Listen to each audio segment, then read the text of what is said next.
Welcome to Funky Mind's Billion-Dollar Sales Secrets Lesson 3. Okay, so today we're diving deep into some really potent insights from Quality's unforgettable echo, the enduring brand imperative.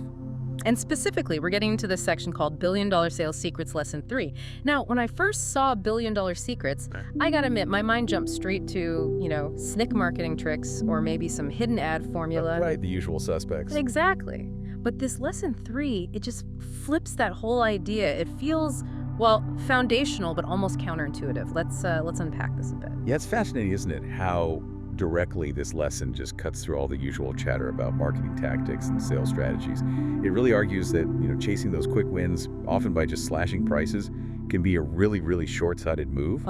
The core principle it points to is this timeless challenge, really balancing that immediate cost against, well, enduring value. Right. So our deep dive today, it's not just about breaking down a catchy title. It's more about exploring why putting quality first isn't just some feel-good marketing line, but actually a fundamental, almost economic imperative for building real trust, and making sure a brand actually lasts. And this isn't just for giant companies. It hits home for you too, whether you're a consumer deciding what to buy or maybe you're creating something yourself. And the central message from this source, it's incredibly clear, almost deceptively simple, actually. Which is? Customers forget the price, but never the quality. Okay. And it doesn't just mean they forget the specific number they paid. The source suggests that while they might forget what they paid, what they won't forget is how your product or service made them feel. The feeling. Exactly. That feeling, was it reliable? Did it delight you? Or was it just disappointing? That feeling sinks in much deeper than any temporary discount ever could. And that's where it gets really critical, isn't it? Because if that feeling is so vital, the source then hits you with this pretty stark warning. Don't lower quality just to cut the price. It really stresses that when the quality drops, you're not just saving money, you're damaging trust.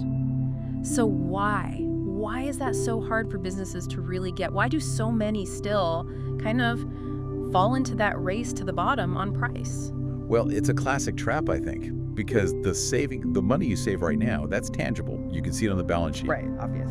But the damage to trust, that's often invisible, at least until it's way too late.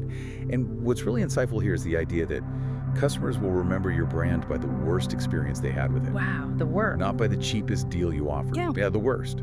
It's not about the average interaction. It's about that one time something failed, one compromised part, one bad service call. Right. And you risk losing that customer and anyone they might talk to forever.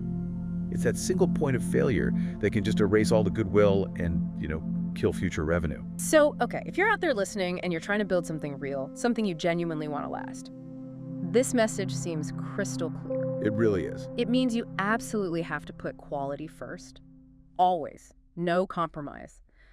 Think about a classic car, maybe, or a really well-crafted piece of furniture. Good analogy. You might pay more initially, sure, but its value, how long it lasts, the way it makes you feel using it over years, that completely outweighs the initial price tag, right? Quality is the foundation, the non-negotiable. And if you look at the bigger picture, it suggests that constantly chasing the lowest price point, well, it's a dangerous game. It risks turning your product or service into just another commodity. No differentiation. Exactly, until there's nothing special left.